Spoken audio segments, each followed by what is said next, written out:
जय शिवराय मित्रांनो, आपण आलो आपल्या वाडीमध्ये, टरबूजवाडीमध्ये.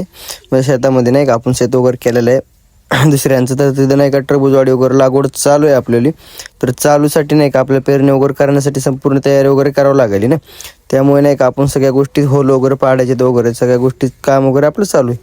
तर नाही का आता सध्या आपलं होल वगैरे पाडणं चालू आहे. तर त्या होल पाडण्यासाठी नाही का आपण जे होल पाडायचं साहित्य ते आपण गरम वगैरे करून घेतलं आहे. कारण कसं आहे, ते गरम केलं तरच होल वगैरे पाडतात, नाहीतर होल वगैरे पडत नाहीत. तर चला मी पण दाखवतो तुम्हाला होल वगैरे कसे पाडतात कसे नाही. तर जे पण ठिबकचं साहित्य म्हणजे जे पण अंतरावर आहे ठिबकच्या जिथून पाणी येतं तिथून होल वगैरे पाडून घ्यायचे. तर नाही का आपल्याला असे भरपूर होल वगैरे पाडायचे.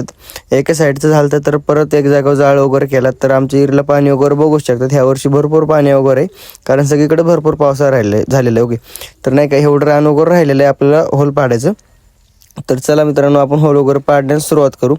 तर इथं आज अगोदर थोडी सुरुवात वगैरे केली ती, पण नाही का थोडे होल वगैरे पाडायचे राहिले होते. तर आपण बरेच होल वगैरे पाडून घेतले होते नाही का संपूर्ण वगैरे.